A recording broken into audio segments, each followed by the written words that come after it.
तो इससे एक रिजल्ट निकल के आता है कि ये स्टेटमेंट क्या है कि every square matrix,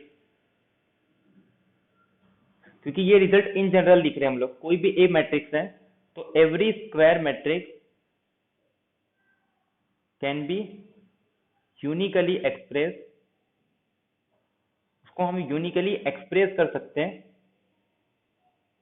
as a sum of symmetric and skew symmetric matrix, skew symmetric matrix. तो ये स्टेटमेंट है, मतलब कोई भी मैट्रिक्स है तो हम लोग क्या कर सकते हैं, उसको सिमेट्रिक और स्क्यू सिमेट्रिक मैट्रिक्स के सम में लिख सकते हैं। ठीक है, तो ये स्टेटमेंट क्लियर है सबको। तो जब पार्टीशन वगैरह यूज करते हैं ना, तो फिर इसका यूज करते हैं हम लोग। ठीक है,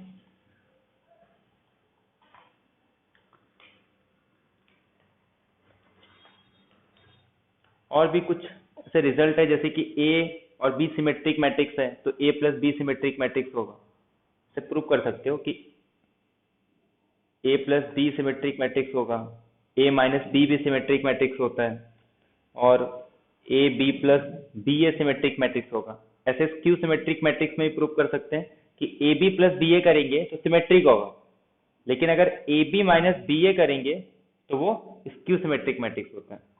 कोई भी दो, मतलब ए एंड बी अगर सिमेट्रिक मैट्रिक्स हैं तो A plus B symmetric matrix, A minus B भी सिमेट्रिक मैट्रिक्स, ये भी सिमेट्रिक, लेकिन ये कैसा आता है, स्क्यू सिमेट्रिक मैट्रिक्स आता है। ऐसे ही अगर सपोज ये स्क्यू सिमेट्रिक मैट्रिक्स है, सिमेट्रिक मैट्रिक्स के ये रिलेशन है, लेकिन अगर स्क्यू सिमेट्रिक मैट्रिक्स है तो ए प्लस बी क्या आ जाएगा, स्क्यू सिमेट्रिक, ए माइनस बी क्या आ जाएगा, स्क्यू सिमेट्रिक। और अब इसमें ये चेंज हो जाता है कि ए बी माइनस बी ए जो रहेगा ये स्क्यू सिमेट्रिक मैट्रिक्स आएगा, और ए बी प्लस बी ये सिमेट्रिक आ जाएगा। ठीक है, तो ये कुछ रिजल्ट है जो याद रखना है कि चाहे सिमेट्रिक हो या स्क्यू सिमेट्रिक हो, ये हमेशा सिमेट्रिक आता है। अगर ए बी सिमेट्रिक है तो ए बी प्लस बी ए दोनों केस में सिमेट्रिक आएगा, और ये दोनों केस में क्या आएगा, स्क्यू सिमेट्रिक, चाहे वो स्क्यू सिमेट्रिक हो या सिमेट्रिक हो। प्रूव कर सकते हैं डायरेक्ट यूज करके। ठीक है, लेकिन प्रोडक्ट सिमेट्रिक नहीं होता जब तक कि मैट्रिक्स कम्यूटेटिव ना हो, और स्क्यू सिमेट्रिक के लिए A B plus B A is equal to 0 matrix ना हो। पावर की बात करते हैं, ए अगर सिमेट्रिक मैट्रिक्स है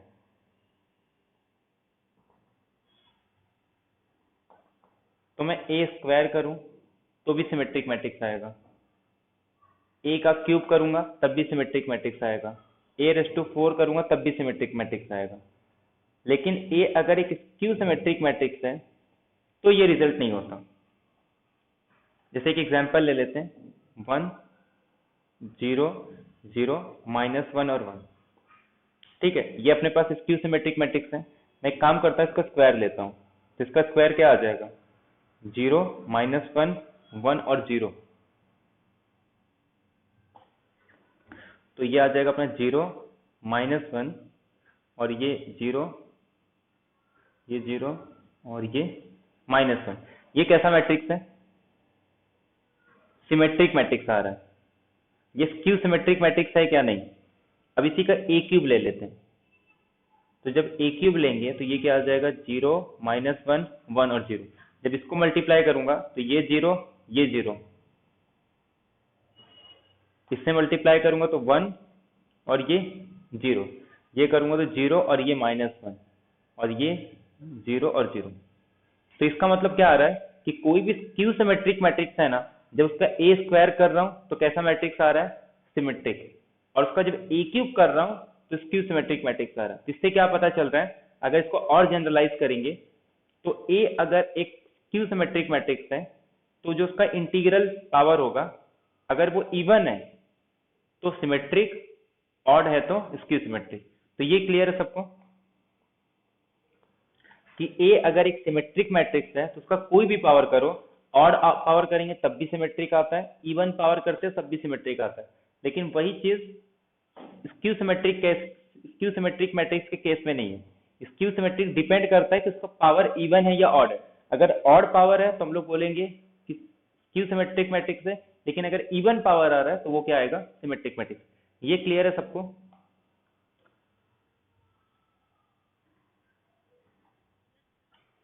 हाँ, तो नेक्स्ट अपने को डिस्कस करना है एक हार्मिशियन मैट्रिक्स और स्क्यू हार्मिशियन मैट्रिक्स। तो सेम ऐसे ही रहता है, बट उसके पहले अपने को कुछ कॉन्सेप्ट डिस्कस करना पड़ेगा कॉन्जुगेट का। जैसे ए कॉम्प्लेक्स नंबर है, तो इसका ए कॉन्जुगेट क्या होता है? कोई भी पॉइंट है उसका इमेज ले लो, तो ये इसका इमेज है, इसको हम लोग क्या बोलेंगे कि ए का कॉन्जुगेट है। एक्स एक्सिस के रिस्पेक्ट में जस्ट उसका इमेज ले लो, तो ये अपने पास कॉन्जुगेट है कि अगर ए प्लस आई बी है कोई कॉम्प्लेक्स नंबर, तो उसका जो कॉन्जुगेट आएगा वो ए माइनस आई बी आ जाएगा। मतलब एक्स एक्सिस के रिस्पेक्ट में जस्ट उसका इमेज लेना है। एक्स तो सेम रहेगा, वाई का सिर्फ मतलब जो साइन है वो चेंज हो जाता है। तो ऐसे ही मैट्रिक्स में भी हम लोग किसी मैट्रिक्स का क्या लेंगे, कॉन्जुगेट लेंगे। जैसे एक मैट्रिक्स दिया है ए 2 3 -1 4, तो मुझे क्या निकालना है, इसका ए ट्रांसपोज निकालना है। तो ए ट्रांसपोज कैसे निकालते हैं, 2 3 -1 और 4। अगर मुझे इसका कॉन्जुगेट निकालना है तो मैं क्या करूंगा, इसके हर एक एंट्री पे ट्रांसपोज लगा दूं, सॉरी कॉन्जुगेट लगा दूं। बट ये रियल मैट्रिक्स है तो इसमें कुछ मीनिंग नहीं निकलता, तो एक काम करते हैं कॉम्प्लेक्स ले लेते हैं। तो इसीलिए जो हर्मिशियन मैट्रिक्स का जो रोल है ना, वो किसके लिए आता है, जब हम लोग कॉम्प्लेक्स एंट्री, मतलब ये जो एंट्रीज है ना वो सब कॉम्प्लेक्स रहने चाहिए। अगर रियल होगा तो हर्मिशियन मैट्रिक्स और सिमेट्रिक मैट्रिक्स सेम हो जाते हैं, स्क्यू हर्मिशियन और स्क्यू सिमेट्रिक मैट्रिक्स सेम हो जाते हैं। तो अब जो फील्ड की एंट्री है ना, वो हम लोग क्या लेके चलेंगे, कॉम्प्लेक्स नंबर। तो ये मैट्रिक्स ए था, अब इसका कॉन्जुगेट लेंगे तो क्या आ जाएगा, 2 -3i आई और ये 4, ये अपने पास ए कॉन्जुगेट आ गया। अब एक नया टर्म डिफाइन करते हैं, ए ट्रांजुगेट बोलते हैं इसको। ये क्या कहता है, या तो ए ट्रांसपोज का लेके कॉन्जुगेट ले लो, या फिर ए का कॉन्जुगेट लेके फिर ट्रांसपोज ले लो। ये दोनों इक्वल आता है कि ए का कॉन्जुगेट ट्रांसपोज लो या ए ट्रांसपोज का फिर से लेके कॉन्जुगेट लो, ये दोनों आंसर सेम आता है। इसी को हम लोग बोलते हैं ए ट्रांजुगेट। ठीक है, तो इसको इससे भी डिनोट करते हैं या फिर किसी किसी बुक में ए स्टार से या ए थीटा से डिनोट करते हैं। ये क्लियर है सबको, ए ट्रांजुगेट, ट्रांसपोज का कॉन्जुगेट या कॉन्जुगेट का ट्रांसपोज। चेक कर लेते हैं इक्वल होता है या नहीं। जैसे एक मैट्रिक्स कोई भी ले ले रहा हूं in general, 2i -3i 4i 6i, ठीक है। इसका कॉन्जुगेट क्या आएगा, -2i 3i -4i -6i। अब इसका क्या ले लूंगा मैं, ट्रांसपोज ले लूंगा। तो इसका ट्रांसपोज क्या आएगा, -2i 3i -4i -6i। एक काम करता हूँ, पहले ट्रांसपोज ले लेता हूँ, तो यह आ जाएगा 2i -3i 4i 6i। अब ट्रांसपोज का फिर से कॉन्जुगेट लेंगे तो ये -2i -4i 3i -6i। तो ये दोनों इक्वल आ गया, मतलब ए कॉन्जुगेट का ट्रांसपोज लेंगे या ए ट्रांसपोज का कॉन्जुगेट लेंगे, ये दोनों सेम आता है और इसी को बोलते हैं ए ट्रांजुगेट। तो ये क्लियर है सबको, द ट्रांजुगेट ऑफ ए। किसी मैट्रिक्स का अगर ट्रांजुगेट निकालना तो कैसे निकालेंगे, कि ए का ट्रांसपोज लेके या तो कॉन्जुगेट ले लो या तो कॉन्जुगेट लेके फिर इसका ट्रांसपोज ले लो। ये क्लियर है सबको? हाँ, तो इसमें जो क्वेश्चन है ना, सम वगैरह एक बार चेक कर लेना।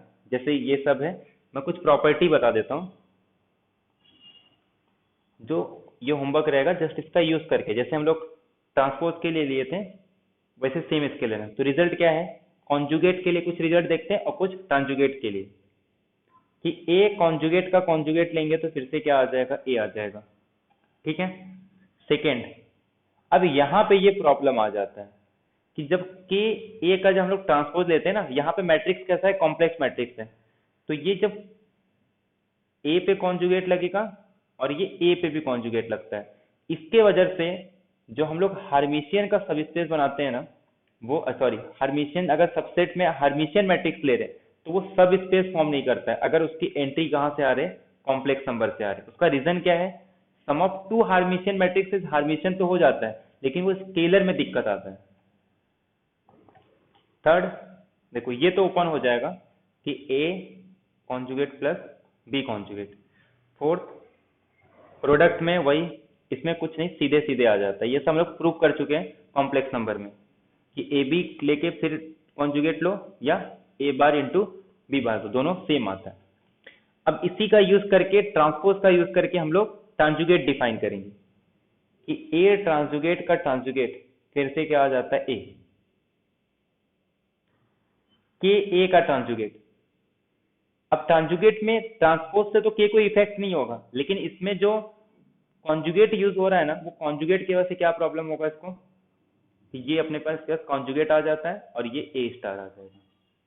सेवन प्रॉपर्टी कि जब ए प्लस बी का ट्रांजुगेट करेंगे तो ये ए ट्रांजुगेट प्लस बी या फिर A star plus B star, और लास्ट रिजल्ट कि ए बी का A B star is equal to B star A star, क्योंकि ट्रांसपोज ही हो रहा है ना, ये तो इक्वालिटी से ओपन होता है और ट्रांसपोज रिवर्सल लॉ फॉलो करता है। तो ये कुछ 8 प्रॉपर्टी है, इस 8 प्रॉपर्टी का यूज करके चेक कर लेना कि इसका एडिशन का बिहेवियर क्या होगा हार्मिशियन मैट्रिक्स के, और इसके क्या बोलते हैं, एडिशन, मल्टीप्लीकेशन और स्केलर। और हार्मिशियन मैट्रिक्स का डेफिनेशन क्या होता है, जैसे वहां पे ट्रांसपोज लेते थे यहाँ पे ट्रांजुगेट लेना है। हार्मिशियन मैट्रिक्स का डेफिनेशन होगा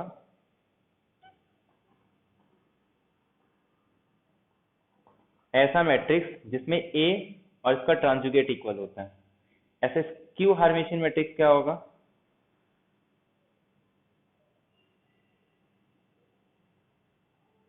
कि ए ट्रांजुगेट माइनस ए के इक्वल होगा।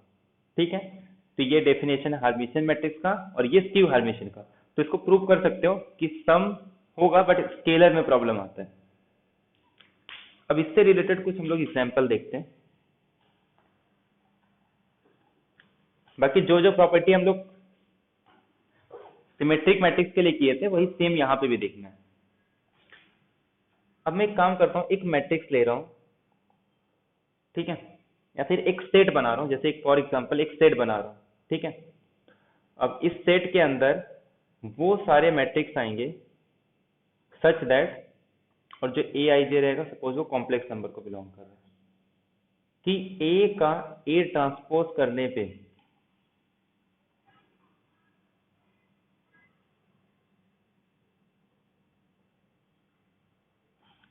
एक सेट है, then cardinality of S,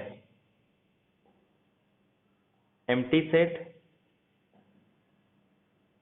singleton set,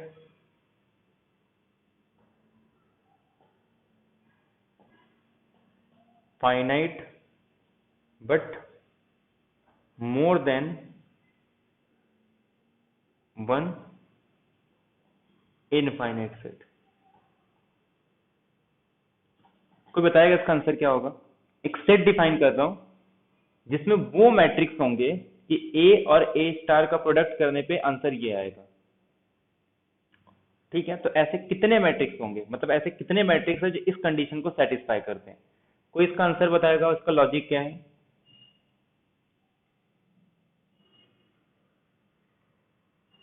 hello,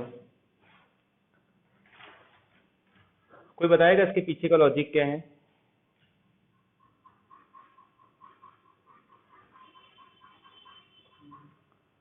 एक सेट है जिसके अंदर वो सारे मैट्रिक्स हैं जिसमें ए इंटू ए स्टार करने पे 0 3 4 ये मैट्रिक्स आएगा। ये एम्प्टी सेट है, सिंगल्टन सेट है, किसी को कुछ आइडिया है इसमें?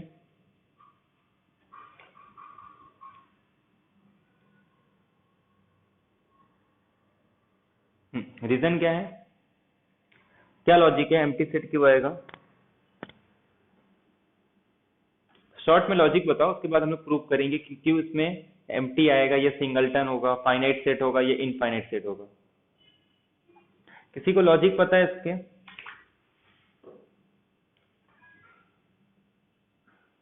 हेलो, ठीक है चलो डिस्कस करते हैं हम लोग।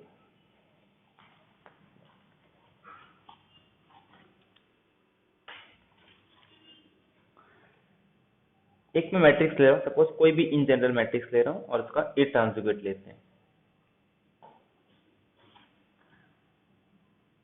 ये ए बी सी डी। अच्छा, ए ट्रांसजुगेट के लिए सबसे पहले हम लोग क्या करेंगे, ए का ट्रांसपोज ले लेंगे, तो ये क्या आ जाएगा, ए बी सी डी। जब इसका फिर से कॉन्जुगेट लेंगे तो ये क्या आ जाएगा, ए बार सी बार बी बार डी बार। ये क्लियर है सबको?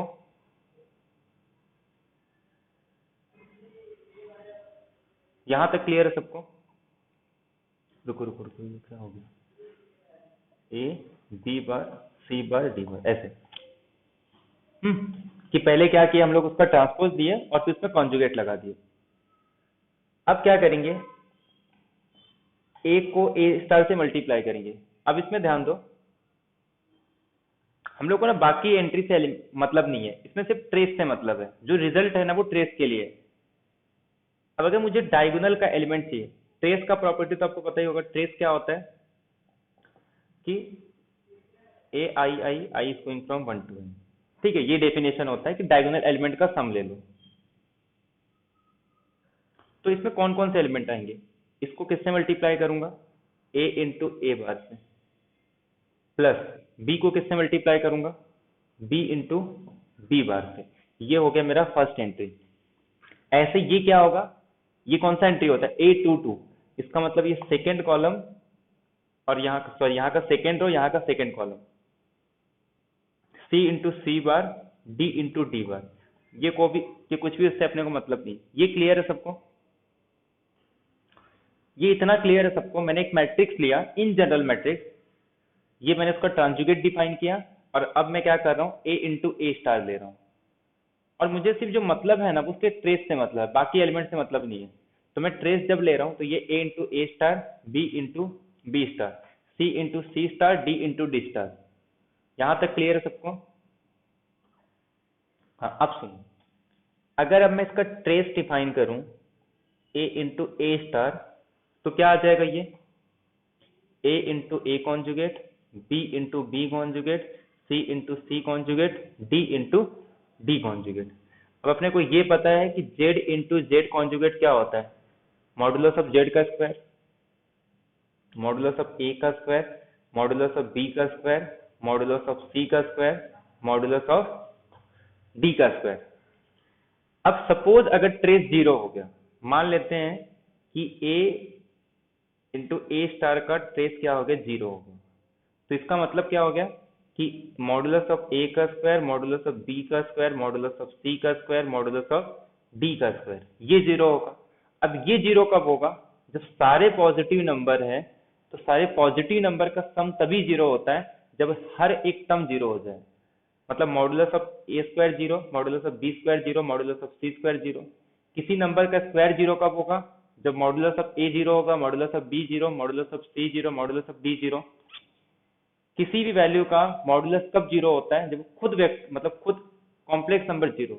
तो इसका मतलब ये हो गया कि ए जीरो, बी जीरो, सी जीरो और डी जीरो। इसका मतलब क्या हो गया कि ये जो ए मैट्रिक्स है ये कैसा मैट्रिक्स हो जाएगा, जीरो मैट्रिक्स। तो इससे अपने को क्या पता चला, और ये हम लोग इन जनरल मैट्रिक्स लिए थे ना, कि जब भी ए ए स्टार का ट्रेस अगर जीरो आ रहा है तो ये इंप्लाई कर रहा है कि ए कैसा मैट्रिक्स आ जाएगा, जीरो मैट्रिक्स। ये अपने को रिजल्ट मिल गया। ये क्लियर है सबको? समझ में आया कैसे ले? ये इन जनरल है, जैसे मैंने 2x2 के लिए किया है ना, ऐसे 3x3 के लिए कर सकते हैं, 4x4 के लिए कर सकते हैं, इन जनरल कर सकते हैं हम लोग।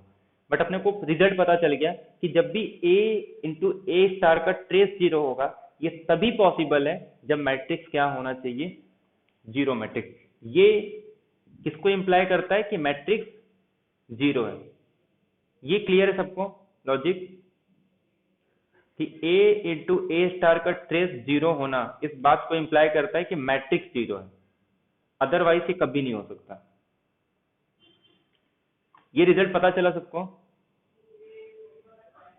तो इससे हम लोग क्या बोल सकते हैं कि A अगर कोई भी मैट्रिक्स हो, स्क्वायर मैट्रिक्स, और जब भी trace of A into A star zero आता है, लेट A बी है एनी स्क्वायर मैट्रिक्स, A अगर कोई भी स्क्वायर मैट्रिक्स है, देन फर्स्ट ऐसे लिखो, if trace of A into A star is equal to zero implies that A is equal to zero matrix. कुछ स्टेटमेंट थे कि अगर trace of A into A star zero है तो A zero होगा। एक स्टेटमेंट था कि if trace of A into A star अगर ये ग्रेटर देन mn है तो इम्प्लाई करता है कि ai इज, या फिर ऐसा लिखो, there exist I such that कि modulus of A I is greater than one. Third, ये क्वेश्चन एग्जाम का, कि trace of A into A star अगर ये लेस देन एम एन है तो इम्प्लाइज दैट कि there exist I such that कि A I is less than one. तो ये स्टेटमेंट तो करेक्ट आ गया कि ए स्टार का ट्रेस जीरो होता है, तो ये क्या इंप्लाई करता है कि जो मैट्रिक्स है वो जीरो है। ये तो हम लोग प्रूव किए। अब सेकेंड थर्ड स्टेटमेंट ट्रू है या फॉल्स ये चेक करना है। अच्छा, trace of A into A star अगर ग्रेटर देन एम एन है, तो इसका मतलब क्या हो गया, एक मैट्रिक्स लिए थे हम लोग,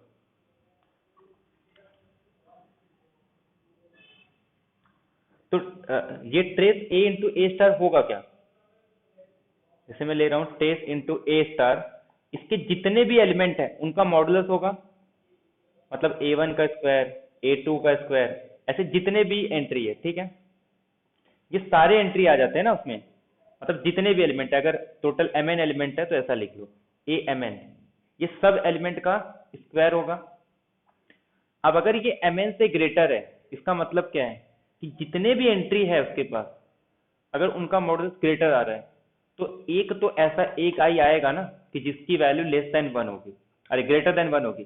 सपोज फॉर एग्जांपल हर एक की वैल्यू लेस देन वन है, तो इससे होगा क्या, ये भी लेस देन वन, ये भी लेस देन वन, ऐसे हर एक वैल्यू लेस देन वन है। तो ये टोटल है कितने number of times, mn times. और अगर हर एक वैल्यू वन से लेस देन है तो उनका सम भी किससे लेस देन आएगा, mn से लेस देन आएगा।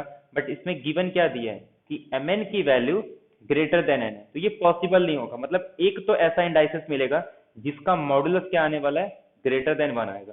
तो ये क्लियर है सबको कि trace of a into A star अगर ग्रेटर देन mn है तो ये इंप्लाई करता है कि एक तो ऐसा इंडाइसिस मिलेगा जिसकी, मतलब एक ऐसी एंट्री मिलेगी जिसका मॉडुलस ग्रेटर देन वन होना चाहिए।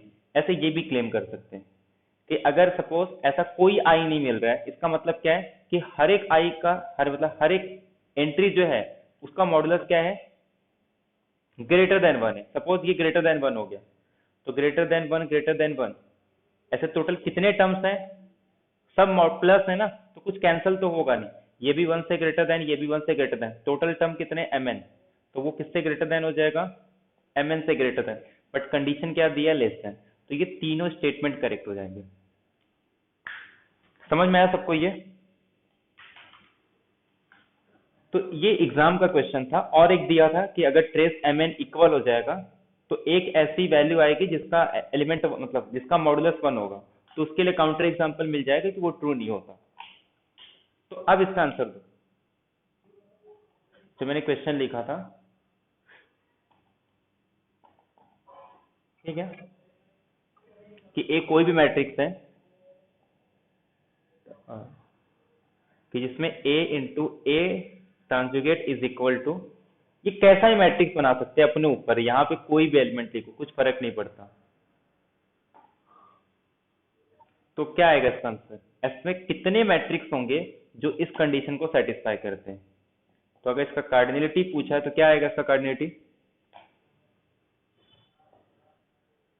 ये एम्प्टी था, ये सिंगलटन था, मतलब एक मैट्रिक्स आएगी कोई तो, एक क्या था, फाइनाइट था, बट एस की कार्डिनलिटी ग्रेटर देन 1, और डी था इनफाइनाइट। ठीक है, क्या आएगा इसका आंसर?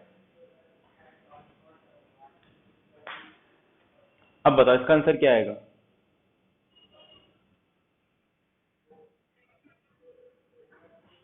सब अपना आंसर दो। देखो क्वेश्चन हो चुका है, जस्ट वही लॉजिक यूज करना है इसमें बस। कुछ ऑब्जर्वेशन अपने को पता चल रहा है इसमें, ए आएगा, बाकी बी। क्यों जीरो मैट्रिक्स नहीं आएगा इसमें? किसका आंसर ए है और किसका आंसर बी है बताओ? ए, बाकी बी किसका है? बी।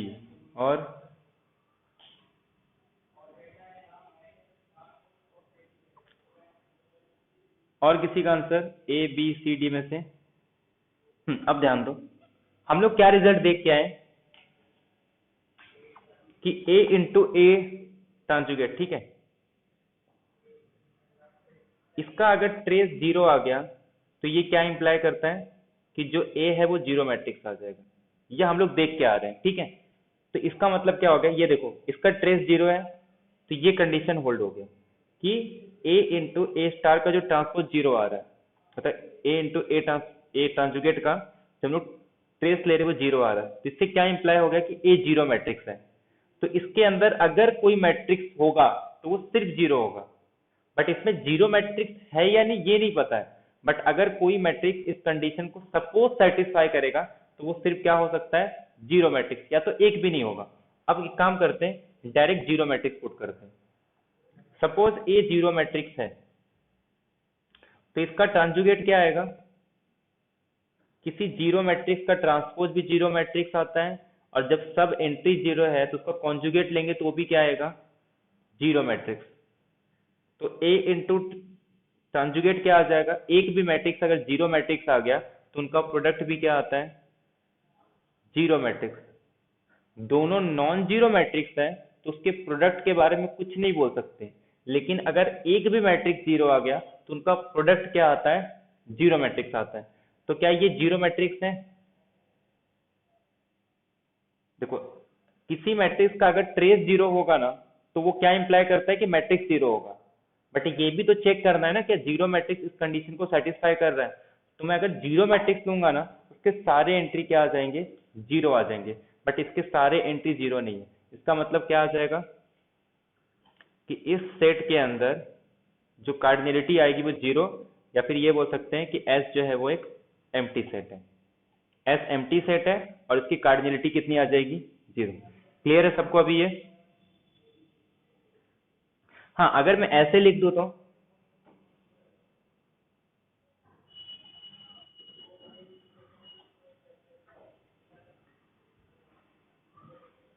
अब क्या आएगा?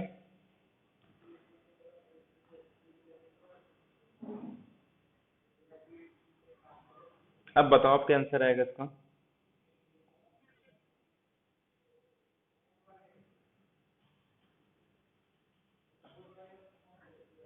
अब कितना आंसर आएगा इसका, ए बी सी डी में से?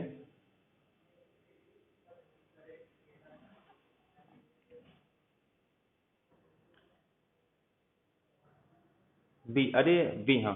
तो इसका वन आएगा, क्यों? क्योंकि इसको जीरो मैट्रिक्स सेटिस्फाई कर रहे हैं।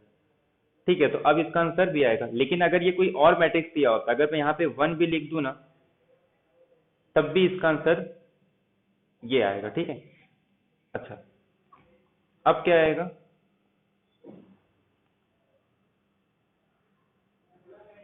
अब इसका आंसर क्या होगा?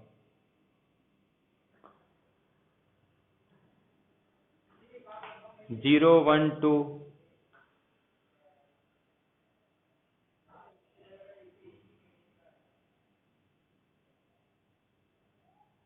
ये आएगा।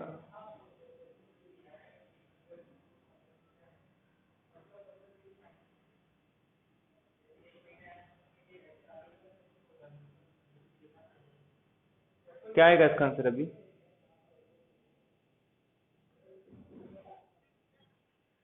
ये जीरो में एक भी मैट्रिक्स नहीं आएगा?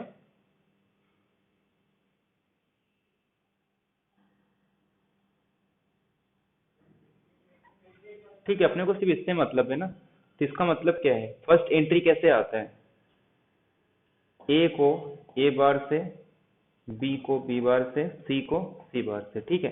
इसका आंसर वन। तो modulus of A square, modulus of B square, modulus of C square. तो ऐसा एक भी मैट्रिक्स नहीं होगा जिसमें आंसर वन आएगा।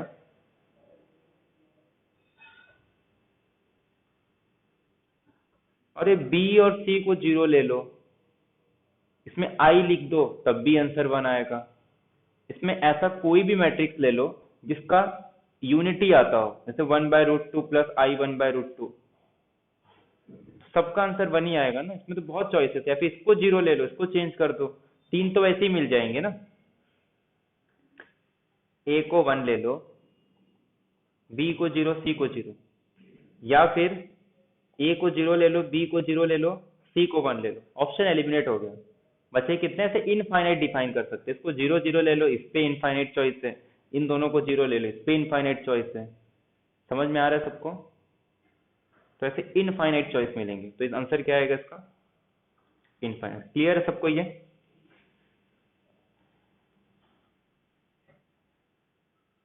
समझ में आया सबको ये? हेलो?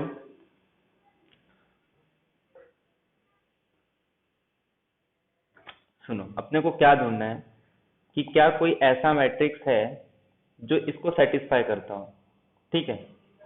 हाँ, मैं एक एग्जांपल ले रहा हूँ, कोई भी इन जनरल मैट्रिक्स ले रहा हूँ 3x3 ऑर्डर का। मुझे सिर्फ ये फर्स्ट वाला एंट्री वन चाहिए ना, ये फर्स्ट वाला एंट्री चाहिए।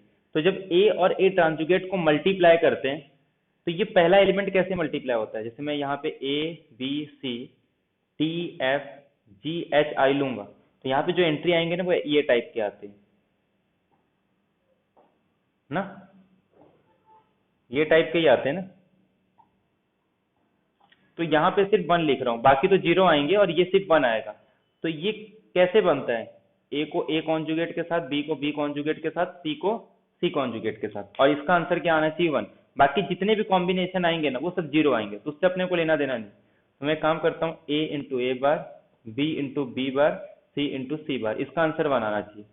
अब ये क्या है, ये अपने को मिल गया ना, ठीक है। अब ये अपने को मिल गया कि इसका आंसर वन आना चाहिए। अब कितने पॉसिबिलिटी है, वेयर ए बी सी कोई भी कॉम्प्लेक्स नंबर हो सकता है, कि ए का स्क्वायर, बी का स्क्वायर, सी का square is equal to one, where A B C belongs to complex number.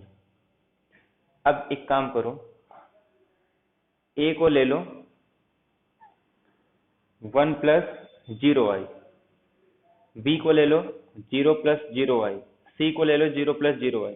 क्या इस कंडीशन को सेटिस्फाई कर रही है? चेक करो एक बार, कंडीशन को सेटिस्फाई कर रही है। तो इसका मतलब जो जीरो वाला था वो रॉन्ग हो गया, सिंगलटन।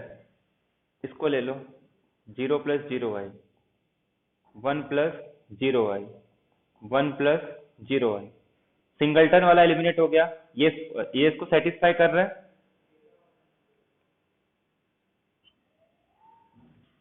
ऐसे में सी को वन ले लूं, इन दोनों को जीरो ले तो भी करेगा। अच्छा, मैं अगर ऐसे भी ले लूं तब भी तो सेटिस्फाई करेगा, ये सेटिस्फाई कर रहा है इसको। आई का मॉडुलस कितना होता है, आई का डिस्टेंस कितना होता है, वन, वन का स्क्वायर करेंगे तो भी वन। ऐसे में इस पे ए को 0 + 0i, बी को 0 + i, सी को 0 + 0i, ये भी सेटिस्फाई करेगा, ये दोनों जीरो। तो ऐसे तो सिक्स तो ऐसे ही बन गए। इसके अलावा अगर मुझे करना है तो ऐसे मैं बहुत सारे कर सकता हूँ। ए को ले लेता हूँ 1/√2 प्लस 1/√2i, और बाकी को जीरो जीरो। ये सेटिस्फाई कर रहा है, एक बार चेक करो,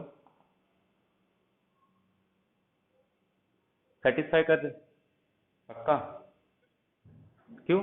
इसका मॉडुलस क्या होता है जब हम लोग लेते हैं आंसर, तो 1/√2 का स्क्वायर, 1/√2 का, यही तो मॉडुलस है ना। या फिर मॉडुलस का स्क्वायर करना है तो ये भी हट जाएगा, ये आंसर आ जाएगा 1/2, ये भी आंसर आ जाएगा 1/2, हाफ हाफ कितना आ जाएगा 1, सेटिस्फाई कर। ऐसे कितना डिफाइन कर सकते हैं हम लोग, इनफाइनाइट डिफाइन कर सकते हैं, ऐसे बहुत सारे मिल जाएंगे अपने को।